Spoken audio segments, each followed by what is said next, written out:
not be insubordinate, that they will not follow the lead of FOP leadership that is not telling them the truth, that has misled them, and is tantamount to pushing them over a cliff without a parachute. I know our men and women of the police department are smarter than that, and I am confident that they will be in compliance. And if they're not, obviously there'll be consequences. William, Newsmax? No, excuse me, ma'am. You can give it, Please. give it away. William Kelly, Newsmax. That's just your signal to behave yourself. Excuse me? That's just your signal to behave yourself, sir. The real Chicagoans that I talk to tell me that their real concern, the real epidemic that they're concerned about is your epidemic of violence in the city of Chicago, the shootings, the murders, the completely unsolved shootings and murders, by the way.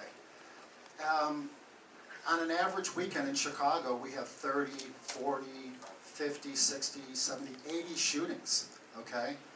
And that's fully staffed. Is there a question here, sir? If your rhetoric, your mandate results in even 20% of the Chicago Police Department not showing up or not being on the streets this weekend, will that blood be on your hands? Well, sir, as always, you're hyperbolic and you're also wrong on your facts. In fact, our Chicago Police Department is solving more homicides this year than they have in the past 10 years. We have a clearance rate that is higher than it's been in the last 10 years. So you clearly like to peddle and hyperbole and rhetoric and all sorts of extremism, but the facts are the facts. And our police officers are working their tails off every single day. Our detectives are working their tails off every single day. And the challenges that we're facing in this time around gun violence are a result of many factors. And we've got to make sure that our county partners are doing their part. What I believe is that murderers, killers, rapists should not be out on the street.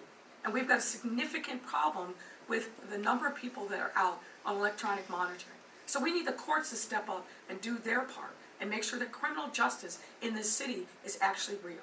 The absence of accountability that's your crime wave right there. And so I'm going to continue doing our part.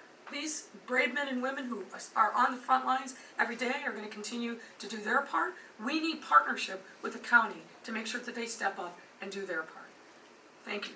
The only hyperbole that really matters is your hyperbole. So, sir, if you've got a question, Your second please question, answer it. William, But I'm please not going stay to banter focused. with you. That's not what these press conferences are about. You've got facts, you have a question, answer it. Otherwise, we're going to move on because others of your colleagues actually want to ask questions and get to information that's important for residents of the city to know. Are you done?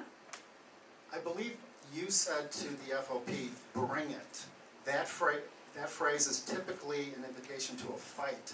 Is that really the relationship that the mayor of the city of Chicago should be having with the FOP when we have a crime epidemic in the city of Chicago? What I said is, why don't you give her the microphone and not be, yeah, thank you, sir. Thank you for complying with some rules. What I said is that if the FOP is threatening litigation, I don't fear that. I'm a 30-plus year litigator. I don't fear lawsuits because I am confident that we have the law and the facts on our side. So if they want to bring a lawsuit, go right ahead. Mary Ann Mary Ann? Ahern, NBC. Mayor, the governor did